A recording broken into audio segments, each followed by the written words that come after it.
Hello friends, welcome back to my channel. ঠাকুরের আশীর্বাদে তোমরা নিশ্চয়ই সবাই ভালো আছো, আমিও ভালো আছি। তো আমার ব্লগটা আমি এখান থেকে স্টার্ট করছি। তো শাশুড়িমা এখন তিতর ডাল রান্না করছে, তাই জন্য উচ্ছে ভেজে ডালে দিয়ে দিয়েছে। আর এদিকে আমি মাসিকে চুলে কলপ করব বলে তোমার ক্রিমটাকে গুলছি। তো আমাদের বাড়িতে সবার চুলের কলপ আমিই করে দিই, কারণ বাড়িতে বয়স্করা থাকলে যা হয়। তো আমি নাকি খুব সুন্দর কলপ করি, তাই জন্য মাসি ওরা বলে আমাকে একটু কলপ করে দিবি। তো আমার হাতের যেদিনকে টাইম থাকে আমি করে দিই। তো এদিকে তো কলপ করতে করতে নাকি মাসির ঘুমই পেয়ে গেছে। আসলে আমি কলপটা করে তারপরে একটু মাসাজ করে দিই। তো কলপ করতে করতে মাসি একেবারে ঘুমিয়েই পড়েছে। আমি বলছি, মাসি ঘুমিয়ে পড়ো না, আবার কোথায় পড়ে যাবে। এই আর কি মারছিলাম আর মাসিকে কলপ করে দিচ্ছিলাম।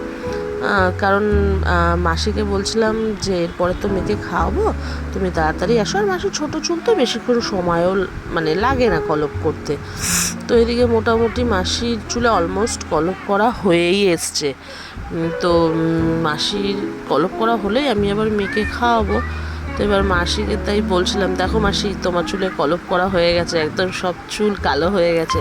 আমি এখন আমার বন্ধুদেরও দেখাচ্ছি তোমার চুল কলপ করাটা, তো দেখো কেমন লাগলো আমি কেমন চুলটা কলপ করেছি।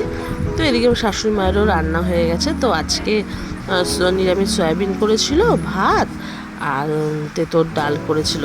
শনিবার বলে না, কিন্তু এমনি ইচ্ছা হলো তাই। তো এদিকে খাওয়া দাওয়া করে সন্ধ্যেবেলায় দোকান খুলতে যাবো। দেখছি এই অতিথি এসে দাঁড়িয়ে আছেন। আসলে ও বাচ্চা দিয়েছিল আমাদের দোকানের খাটের নিচে কয়েকটা, তো তাদেরই নিতে এসছে বলে খুঁজছে। তো এদিকে আমি এবার শাশুড়ি মাকে বললাম, মা একটুখানি কালো জিরে আর শুকনো লঙ্কা দিয়ে মুড়ি ভাজবে, খেতে বেশ দারুণ লাগে। এটা কিন্তু ওই বলে না কি চাল ভাজা মুড়ি, ওই চাল ভাজা মুড়ি। তো আমাদের পাশে থাকেন, ওদের দেশে এগুলো পাওয়া যায়, তো ওদের ঘরে ভাজে বলে নিয়ে এসছে দেশ থেকে। আমার মুখে আবার তার মধ্যে লঙ্কা পড়েছে, শুকনো লঙ্কা ছিল না বলে কাঁচা লঙ্কা দিয়েই শাশুড়ি মা ভেজে দিয়েছে। আর এদিকে মাকে বললাম, মা একটুখানি চুলে তেল দিয়ে দেবে গো, সবসময় তো সময় পাওয়া যায় না। তো মেয়েও ছিল না, বললাম একটু দিয়ে দাও না, কালকে শ্যাম্পু করব। তো শাশুড়ি মা আবার এদিকে তেল দিয়ে দিচ্ছিল। তো আমার ভিডিও যদি তোমাদের ভালো লাগে বন্ধুরা, অবশ্যই কিন্তু লাইক, কমেন্ট, সাবস্ক্রাইব করে দিও আর শেয়ার করে দিও। আর যারা নতুন বন্ধু তারা কিন্তু শুধু ভিডিও দেখে চলে যেও না, আমার চ্যানেলটা কিন্তু অবশ্যই সাবস্ক্রাইব করো। তোমরা কিন্তু পুরো ভিডিও দেখো, নতুন বন্ধু পুরনো বন্ধু প্রত্যেককেই বলছি পুরো ভিডিও দেখবে, ঠিক আছে? নাহলে তো বুঝতে পারবে না পুরো ভিডিওটা আমি কী করেছি। তো এদিকে চুলে তেল দেওয়া হয়ে গেছিলো, তো শাশুড়ি মা আবার আমার চুলটা, আমি বললাম একটু বেঁধে দাও, তাই বেঁধে দিচ্ছিল।